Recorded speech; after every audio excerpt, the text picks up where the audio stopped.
Hey, what's up guys? Today, I'll show you a science fiction horror film, Men. Spoiler ahead, watch out and take care. The movie begins with a woman named Harper standing in shock in her apartment. She has a bloody nose. Harper steps forward and closes the glass balcony door. A moment later, a man falls from the top of the apartment building. They lock eyes as he falls past the balcony. Sometime later, Harper takes a trip to a quaint countryside village. She gets out of the car and steps inside a lush courtyard with an apple tree. Harper plucks an apple from a branch and takes a delicious bite. She doesn't notice that a man is staring at her through the window of a grand house. Harper knocks on the door, and the same man opens it. He introduces himself as Jeffrey, the groundskeeper of the manor where Harper will be staying. Apple still in hand, Harper enters the kitchen, while Jeffrey grabs her bags from the car. Joining the kitchen is a beautiful backyard patio, overlooking the garden. Harper pours herself a cup of tea. After placing her bags inside her room, Jeffrey comes back. He takes her on a tour of the house, which includes a drawing room, a piano room, and a dining room. The furniture of the house dates back several centuries ago, but the overall atmosphere is very cozy. A set of stairs leads to the master bedroom with a canopy bed. Jeffrey curiously asks where her husband is. Since her booking is under the name of Mrs. Harper doesn't directly answer, but just alludes that she's divorced. With that, Jeffrey concludes the tour and leaves her with the house key and his number. He adds that he just lives in a small cottage nearby. Afterward, Harper sits on the couch and video calls her friend, who's worried about her. A flashback reveals that Harper has asked her husband for a divorce. It turns out he was the man that she saw falling at the beginning of the film. But her husband wouldn't accept it. He threatened to kill himself if she divorces him.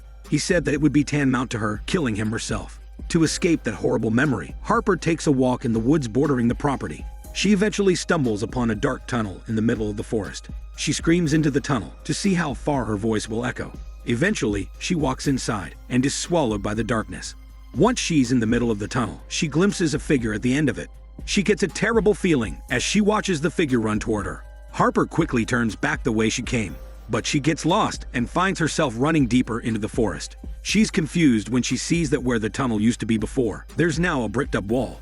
Instead, Harper climbs up a steep cliff to get back to the other side. She uses small trees as handholds. Harper stumbles upon an abandoned cottage. She snaps a picture with her phone and then realizes that there's a naked man with green-tinged skin standing in front of it. She turns around again and makes her way back to the manor. Another flashback reveals that Harper had gone to the street in front of their apartment building. Her husband had jumped to his death, and she saw the horrifying scene of where his body fell. His arm was impaled on a metal fence, and his foot was bent the wrong way. The husband made true on his promise that he would kill himself if Harper divorced him, and she has been struggling with the guilt she feels. Once she gets home, she takes a relaxing bath. She sits down at the kitchen table and video calls with her friend again. The friend asks Harper to give her a tour, and she complies, proudly showing all the rooms in the house. She doesn't notice the naked man with the green-tinged skin earlier is outside the kitchen door, looking at her through the glass. The thing is, the naked man's face looks similar to Jeffrey's, except that he is bald and younger. The naked man's face is also filled with bloody scratches. Harper immediately calls the police, and the operator asks her for her address. She sees that the front door is ajar and hurriedly locks it. A split second later, the naked man's hand reaches inside the mail slot. The operator informs Harper that police are on the way. The police arrive and easily apprehend the naked man, who says not a word. The officer assures Harper that he seems to be harmless and must have been a vagrant who was sleeping in the woods. Another memory resurfaces. After she told her husband that she wanted a divorce, Harper texted her friend that he's scaring her. The husband saw this text and got enraged. He punched Harper in the face, which was why she had a bloody nose. To get peace of mind, Harper visits the local village church next. It is empty, so she walks down the rows and notices that the pulpit has the face of a man with leaves engraved on it. The figure is called Green Man, a mythical pagan being that represents rebirth and lust for women. Another flashback reveals that after he punched her, Harper screamed at her husband and made him leave their apartment. She vowed that after the divorce, he would never see her again. She steps out of the church and encounters a young boy wearing a mask. He takes off the mask, and it's shown that he bears a striking resemblance to Jeffrey and the naked man. The boy asks Harper to play hide and seek, but she declines. The vicar of the church appears behind her and tells the annoying boy to go away. The vicar has long gray hair and dark eyebrows, but he also looks like Jeffrey. The boy insults Harper and then walks away. The vicar surmises that Harper is in a lot of pain and he offers counsel to her.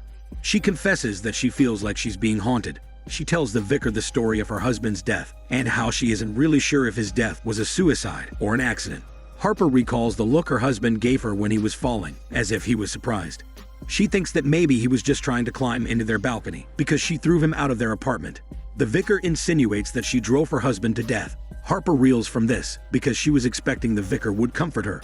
Instead, he adds that it's normal for a man to hit a woman, and if Harper had just accepted his apology, her husband wouldn't be dead now. Harper curses the vicar and leaves. Harper next visits the pub that Jeffrey recommended. She finds him sitting by the counter. There are two other customers, both of them bearing resemblances to Jeffrey. Even the bartender looks like Jeffrey as well. Jeffrey treats her with a pint of beer. One of the police officers who arrested the naked man walks in, and to no surprise, he looks like a younger Jeffrey as well. He informs her that they had to release the naked man because he didn't steal anything or do anything worthy of criminal charge. Jeffrey jokes around and doesn't seem to even take the matter seriously. Harper is taken aback and insists that the naked man is stalking her. The officer reiterates that the naked man is harmless. Harper is just weirded out by how everyone in the village is acting. She leaves the pub and heads back to the manor. She calls her friend again, telling her about the strange behavior. Harper wants to leave, but her friends insist that she will go to the village so they can hang out together and salvage Harper's vacation. After all, this is Harper's time to heal from the death of her husband. She agrees and is about to give her the address, but the call disconnects. She reconnects, trying to say the address again, but the call once again disconnects. Harper sends her location via text message instead, but her friend sends a weird reply, saying that she already knows where she is, and calls her the same insult the boy had earlier. The patio lights flicker, and Harper looks out the window. She sees that the cop from the bar is standing in the garden. She steps outside, asking him what's going on. He doesn't reply. The lights turn off again, and when they turn back on, the cop has disappeared. The apples start falling off the apple tree. Then, she sees another Jeffrey lookalike running toward her. Harper manages to get back inside the house and lock the door behind her. She grabs a knife from the kitchen as the man bangs on the door. Suddenly, it's unlocked, and Jeffrey steps inside the house. She tells him that someone has tried to break into the house, but when Jeffrey looks outside, there's no one. Instead, he finds that a crow has broken the window and is now lying on the floor. He takes the crow and kills it by breaking its neck. Jeffrey ventures outside to look for the intruder. Harper follows him and sees that he has already disappeared.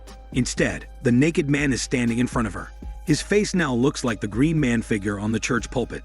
He blows a fistful of spores at her, and Harper experiences a series of strange visions. She sees her husband falling again, and then she's drowning in a bathtub. In slow motion, she sees the naked man reaching his hand inside the mailbox again. She touches his hand, but she wakes up from the vision and stabs his hand with the kitchen knife. He pulls his arm free and tears it into two, similar to how Harper's husband's arm was impaled on the fence. Harper walks back into the house and sees that the boy is standing in the kitchen. His arm is injured, similarly to the naked man. At this point, Harper understands that Jeffrey, the boy, the vicar, the naked man, and even the green man are all one entity that has been haunting her ever since she came to the village. She points the knife at the boy and locks the kitchen door behind her, pretending that she's playing hide-and-seek with him. But the front door suddenly opens, and the vicar walks inside and chases Harper. She hides in one of the rooms. He appears inside the room, bearing a similar arm injury. He begins to describe Harper as a harlot. He resents her for exuding this power over men.